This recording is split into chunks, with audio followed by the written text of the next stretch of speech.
Assalamualaikum warahmatullahi wabarakatuh. Alhamdulillah wassalatu wassalamu ala rasulillah wa ala alihi wa sahbihi wa mawalah wa la hawla wa la quwata illa billahi wa ba'du. Alhamdulillah, segala puja dan puji hanya milik Allah subhanahu wa ta'ala. Di pagi hari ini dalam rangka kajian untuk pintal ya di kantor Bea Cukai ini,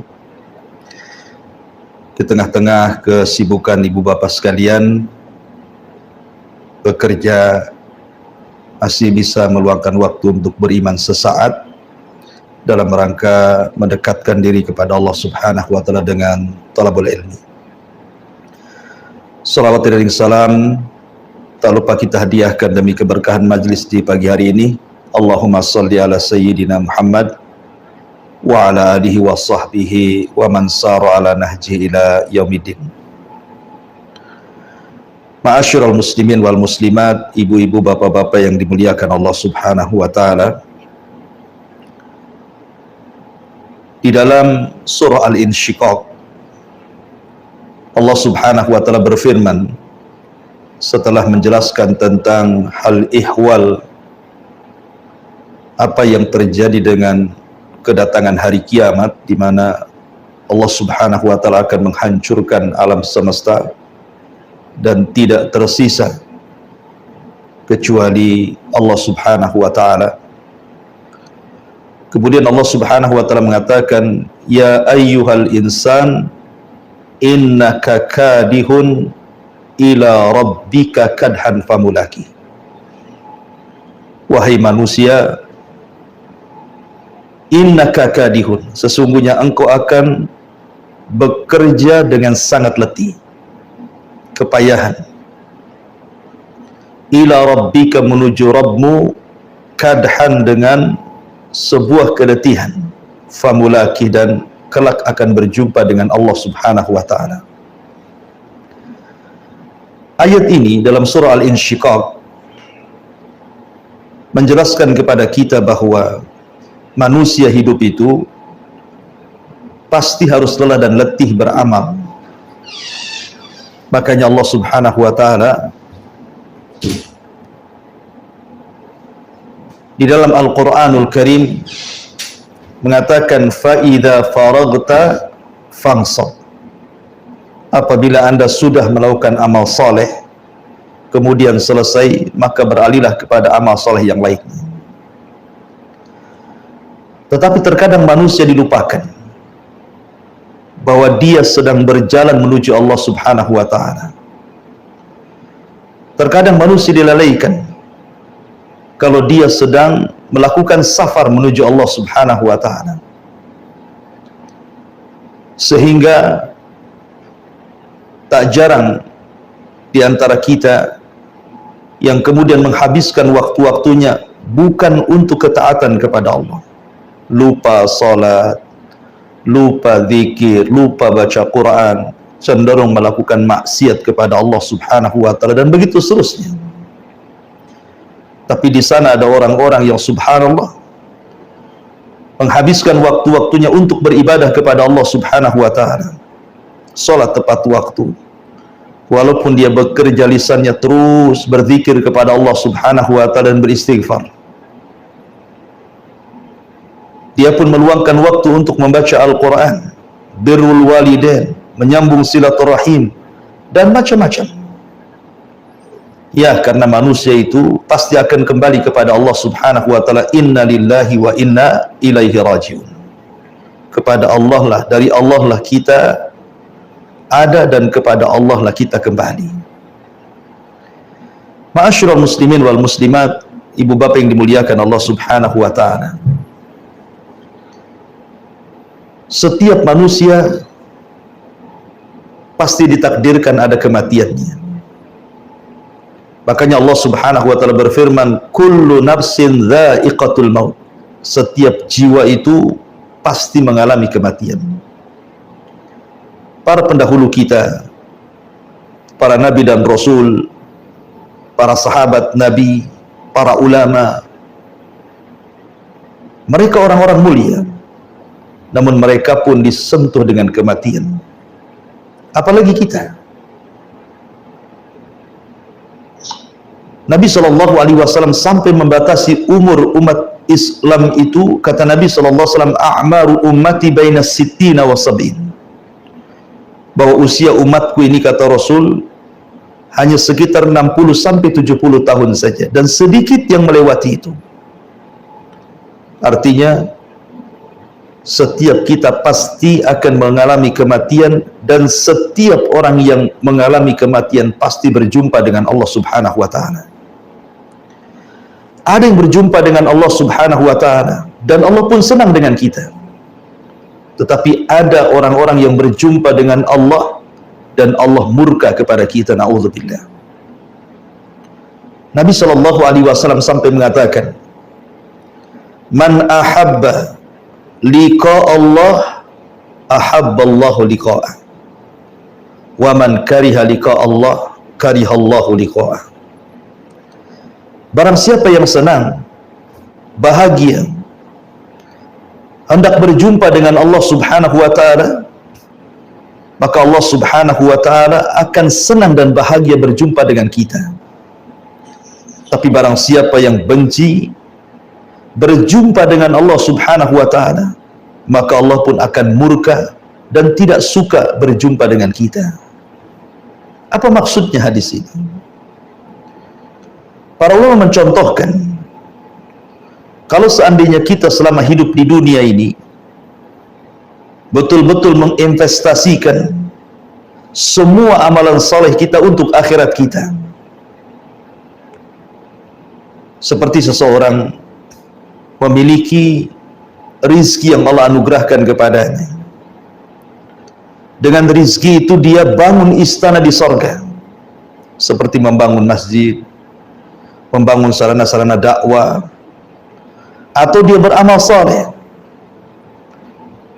Seperti sabda Nabi SAW, siapa yang membaca qul huwallahu ahad Allahus samad lam yalid walam yulad walam yakul lahu kufuwan ahad 10 kali dalam sehari semalam, maka Allah bangunkan satu istana di sorga.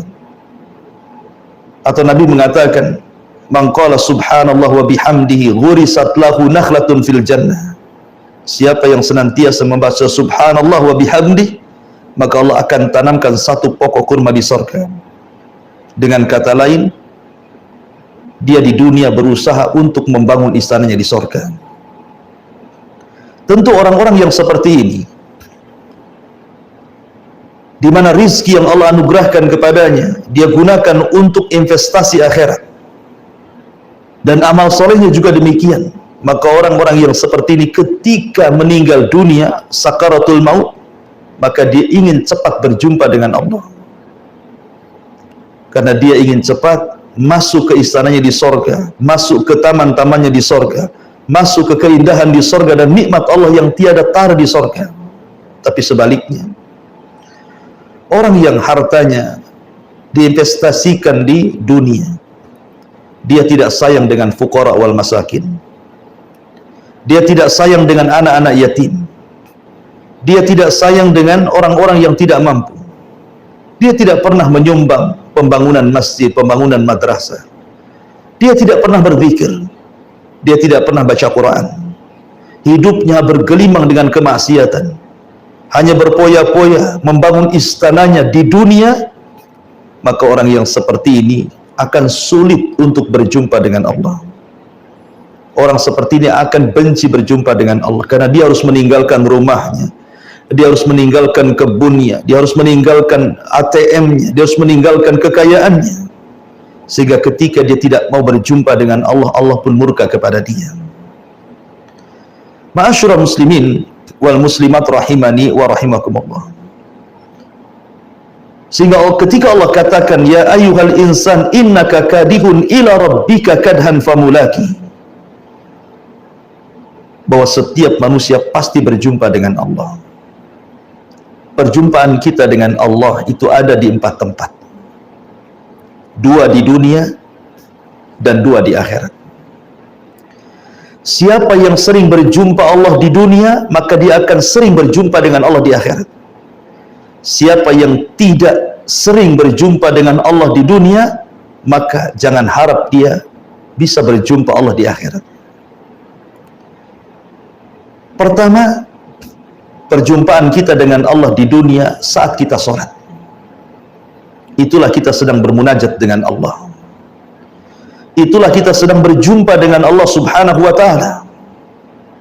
Makanya kalau anda melaksanakan salat, kemudian dalam salat anda membaca suratul Fatihah, ketahuilah bahwa surah Al-Fatihah yang kita baca itu ada jawabannya, dan Allah yang menjawabnya.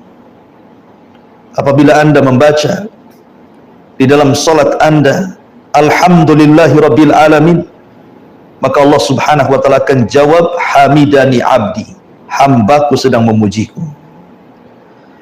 Apabila anda membaca Bismillahirrahmanirrahim, Alhamdulillahi Rabbil Alamin, Ar-Rahmanir Rahim, maka Allah katakan, Athna alayya abdi, hambaku sedang mengagungkan diriku. Dan apabila anda katakan Maliki Yaumiddin, maka Allah subhanahu wa ta'ala akan menjawab, Majjadani abdi, hambaku sedang membesarkan diriku, dan begitu seterusnya. Dan di dalam salat, dalam kondisi yang paling dekat kita dengan Allah adalah saat kita sujud. Karena sujud itu perendahan diri yang luar biasa antara kita kepada Khaliqnya.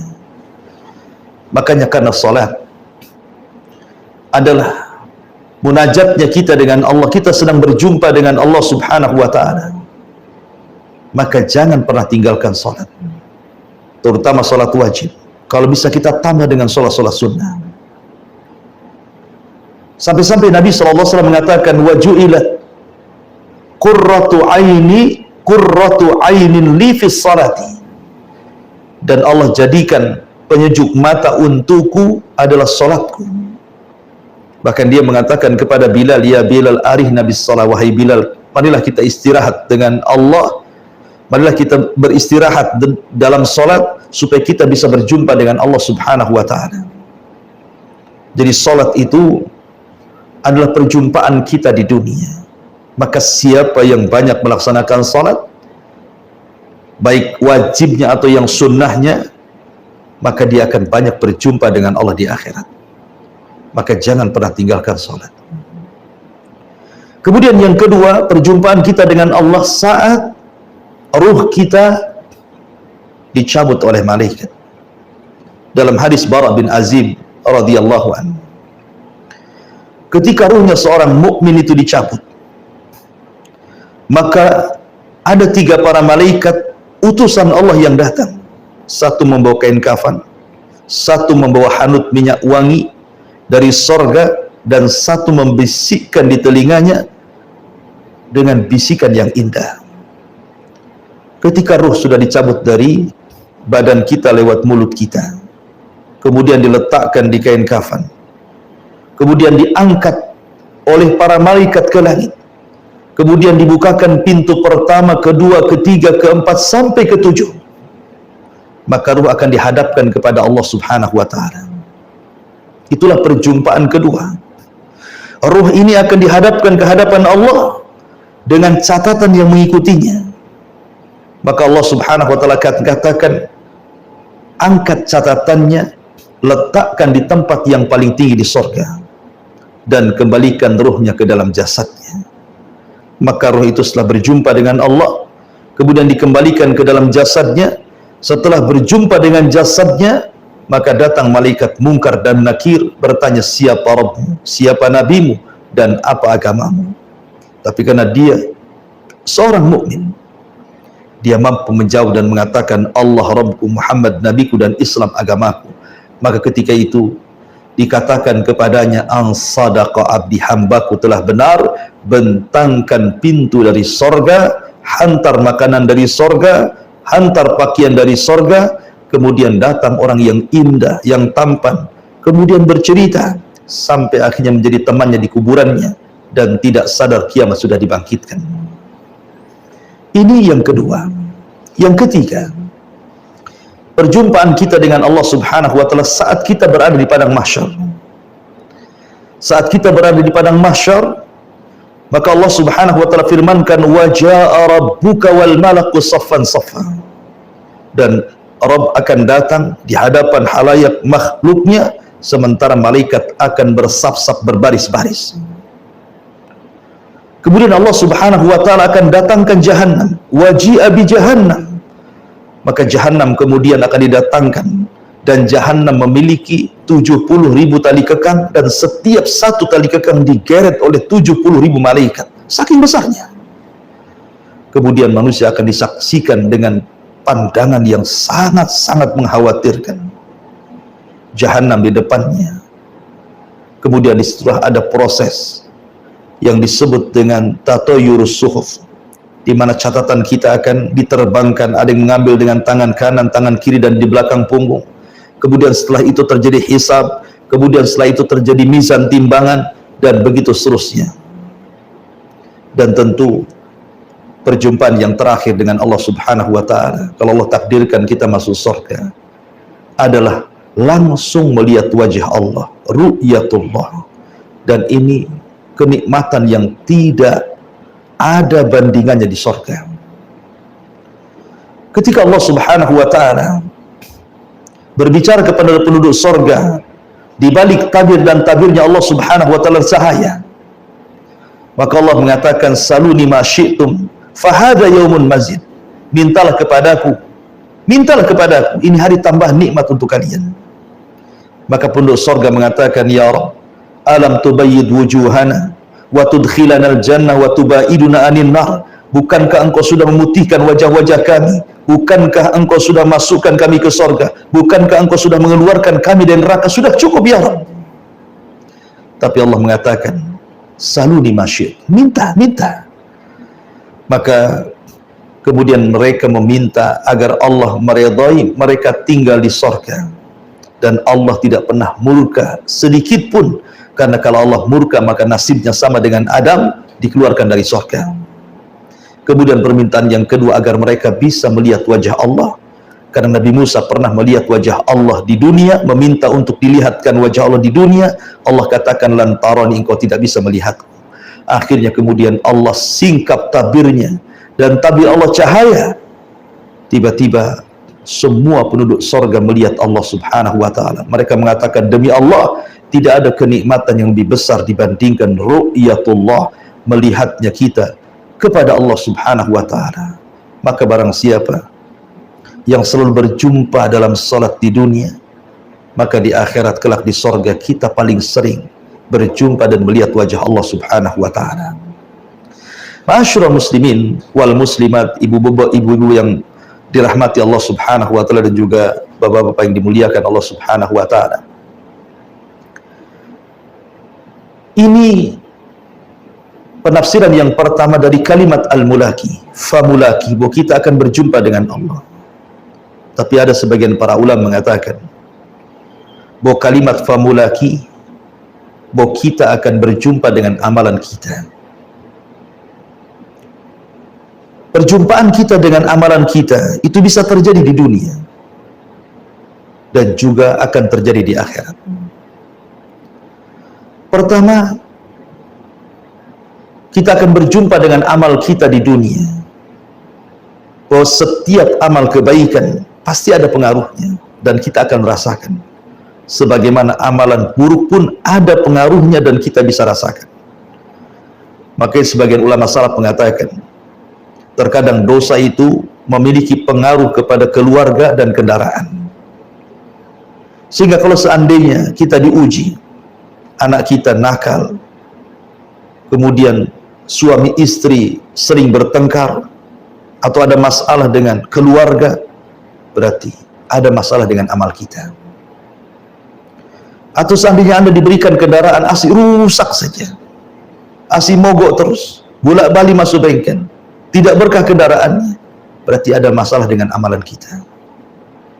Sebab kalau amalan kita baik, pasti Allah akan berkahi keluarganya, Allah berkahi anak-anaknya, Allah berkahi orang tuanya, Allah berkahi tetangganya, bahkan Allah berkahi juga sampai kepada kendaraannya. Tapi kalau seandainya kita suka maksiat kepada Allah Azza wa Jalla, maka terkadang pengaruh maksiat itu menjadikan anak-anak menjadi nakal, pasangan suami istri bertengkar dan akhirnya berakhir dengan perceraian, bermasalah, bertengkar selalu dengan tetangganya, kendaraan asik bolak-balik mogok dan rusak dan begitu seterusnya. Karena amalan itu bisa kita rasakan ada di dunia hasilnya. Dan Anda bisa coba Anda 1 bulan ini betul-betul tutup keran maksiat, buka keran ibadah, buka keran amal saleh, maka Anda akan merasakan kelezatan hidup di dunia ini. Tapi kalau sebaliknya, Anda buka keran maksiat dalam 1 bulan, maka kehidupan Anda tidak akan pernah tenang. Saya garanti tidak akan pernah tenang, karena maksiat itu membawa pengaruh keburukan. Kemudian yang kedua, amalan juga akan menjumpai kita saat kita berada di alam barzakh. Ketika tiba-tiba orang yang dimasukkan ke dalam kuburan hidup sendirian di kuburan. Ibu bapak yang dimuliakan Allah Azza wa Jalla, kalau seandainya Anda hidup sendiri di kamar, dikurung, tidak bisa keluar 1 bulan saja, tentu Anda akan suntuk luar biasa, bosan. Apalagi tidak ada hiburan, tidak ada TV, tidak ada handphone, tidak ada apa-apa, hanya suruh berdiri duduk dalam ruangan 1 bulan saja, mungkin Anda stres. Macam mana orang yang masuk kuburan sendirian dalam kuburan, menunggu kiamat dibangkitkan? Coba Anda renungkan. Anda tidak ada kawan di situ, sendirian dalam kuburan, menunggu kiamat. Sementara orang yang meninggal sejak zaman Adam sampai hari ini, kiamat tidak dikiamat-kiamatkan. Atau dari zaman Nabi SAW meninggal sampai hari ini, kiamat pun tidak kunjung datang. Berapa lama dia harus tinggal di kuburan? Tetapi bagi orang-orang yang beriman, tiba-tiba datang seorang yang tampan, seseorang yang wangi, seseorang yang menyenangkan, seseorang yang ganteng, mengasihkan, tiba-tiba datang. Kemudian ngajak bicara, ngajak ngobrol. Kemudian tanpa sadar tiba-tiba kiamat dibangkitkan. Dan orang ini memberitahu bahwa Allah sudah memerintahkan Israfil untuk meniupkan sangkakalanya. Dia sangka di kuburan dia itu sudah lama, baru sebentar, padahal sudah lama. Maka dia pun mengatakan, ya Rabb, aqimis sa'ah, ya Rabb, tegakkan kiamat, tegakkan kiamat. Karena saya bisa kembali, biar saya bisa kembali menemui keluargaku, istanaku, dan hartaku, maksudnya di surga. Tapi kalau dia tidak beriman, banyak melakukan dosa, banyak melakukan maksiat, justru temannya adalah orang yang paling buruk, yang tuli, yang buta, yang menyeramkan, yang di tangannya ada gada yang setiap hari memukul kita. Seandainya kita dalam ruangan tidak disiksa pun kita sudah boring, apalagi dihadapkan dengan orang yang menyiksa kita dalam ruangan itu. Dan itulah gambaran yang akan terjadi dalam kuburan, na'udzubillah. Kemudian kelak di padang mahsyar, kita pun akan menjumpai amalan kita. Ketika Allah Subhanahu wa ta'ala kemudian terbangkan catatan-catatan amal kita, maka ada orang yang mengambil dengan tangan kanannya, dengan tangan kirinya, di balik punggungnya, dan itu menunjukkan bahwa seseorang akan mengetahui dan mendapatkan amalannya.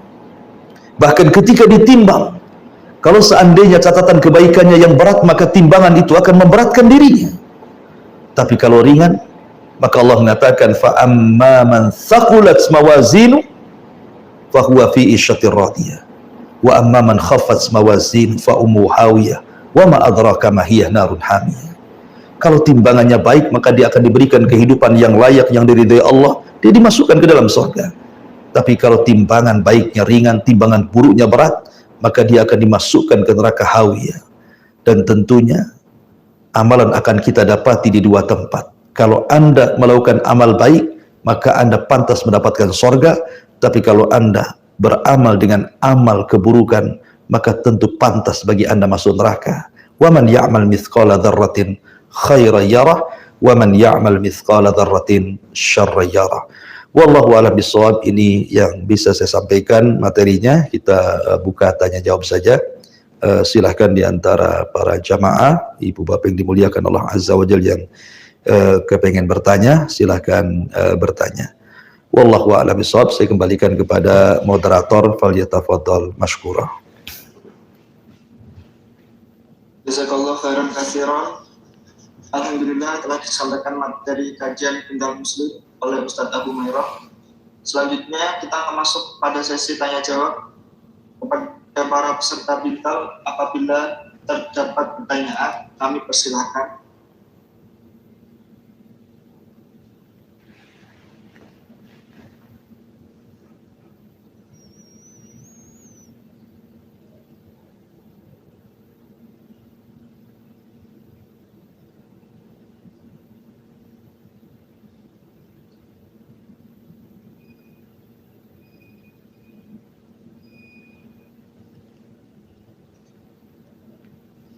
Afwan Ustaz, Ya. mungkin saya dulu yang bertanya. Boleh? Dan tadi kan dijelaskan dalam materi bahwasanya salah satu pertemuan kita dengan Allah itu ketika sholat. Baik. Dan Allah pun memerintahkan kita melaksanakan sholat dengan tepat waktu. Tapi dalam menjalankan pekerjaan, terkadang kita pernah mengikuti rapat dengan pimpinan yang terkadang bertabrakan dengan waktu sholat, Ustaz. Iya. Nah, sebagai seorang muslim dan kita posisi sebagai bawahan, bagaimana sikap yang perlu kita lakukan, Ustaz? Iya. Alhamdulillah, salatu wassalamu ala rasulillah, amma ba'du. Terkadang sadar ataupun tidak, kita ini lebih mengagungkan makhluk dibandingkan penciptanya. Padahal kita pasti mati dan kita pasti berjumpa dengan Allah Subhanahu wa ta'ala. Apabila datang pimpinan, terkadang mungkin pimpinan dari pusat datang kemari, semua sibuk, mulai dari penjemputan di bandara, kemudian sampai mengadakan acara, protokolernya, sambutannya, macam-macam. Tetapi ketika undangan itu datang dari Allah Subhanahu wa ta'ala, Allah yang datang kepada kita. Contoh saja hadis Nabi sallallahu alaihi wasallam, yanzilu rabbuna ila sama'i dunya fi kulli thuluthil lailil akhir wa dzalika kulla lailatin. Allah itu turun pada sepertiga malam akhir ke langit dunia, menjumpai kita hamba-hambanya. Kemudian Allah berfirman kepada kita pada sepertiga malam akhir, man yad'uni fa astajibalah, wa man yas'aluni fa u'tiyah, wa man yastaghfiruni fa aghfirlah.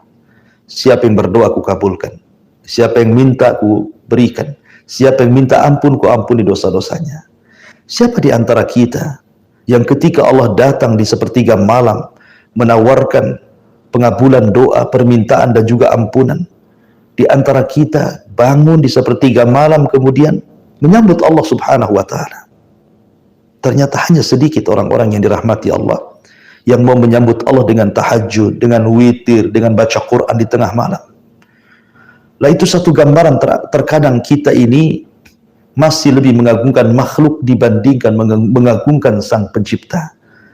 Padahal Allah menawarkan dunia, menawarkan surga dengan segenap isinya. Adapun makhluk ini paling menyediakan dunia itu